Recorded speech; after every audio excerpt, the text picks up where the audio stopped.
हिंदीच्या मुद्द्यावरून दिल्लीतल्या जेएनयूमधून मुख्यमंत्री फडणवीसांचा ठाकरे बंधूंना इशारा। मराठीचा अभिमान असला पाहिजे पण इतर भाषाही शिकल्या पाहिजेत, लगावला टोला।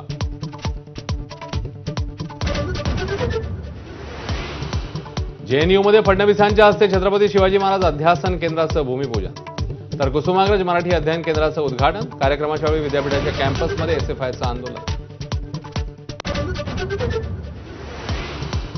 मराठी लोकांना पटक पटक्के मारण्याची धमकी देणाऱ्या निशिकांत दुबेंना मराठी हिसका। संसद भवनात काँग्रेसच्या मराठी महिला खासदारांचा दुबेंना घेराव। रुद्रावताराला घाबरून दुबेंनी काढला पळ। इजा झाला बिजा झाला म्हणत अजित पवारांनी दिले कोकाटेंवर कडक कारवाईचे संकेत। रमीच्या वादावर कोकाटेंशी बोलून येत्या सोमवारी किंवा मंगळवारी निर्णय घेणार असल्याचं केलं स्पष्ट। बिलं थकल्यानं जलजीवन मिशनच्या कंत्राटदाराने आत्महत्या केल्याचा आरोप सरकारने फेटाळले। एकही बिल थकीत नाही, पाणीपुरवठा मंत्री गुलाबराव पाटलांचा दावा तर हर्षद पाटील उपकंत्राटदार अजित पवारांची माहिती।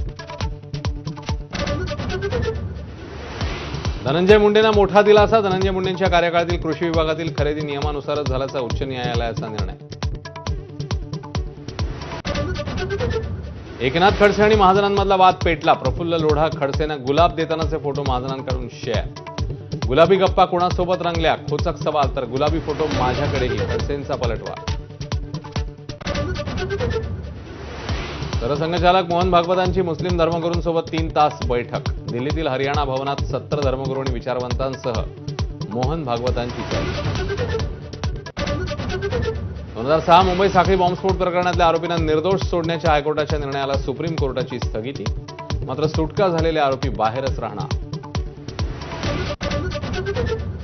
डॉक्टर बाबासाहेब आंबेडकर मराठवाडा विद्यापीठाचा धाडसी निर्णय। 4 जिल्ह्यांमधले 113 महाविद्यालयातले पदव्युत्तर प्रवेश रोखले। चंद्रकांत पाटील यांच्यासह मंत्री आणि आमदारांच्या संस्थांचा समावेश।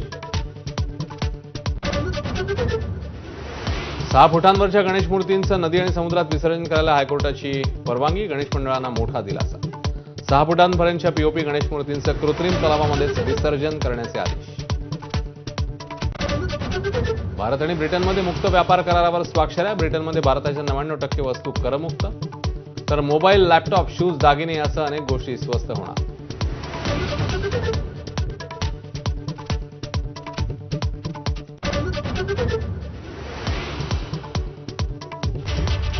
नमस्कार, मी अश्विन बाब।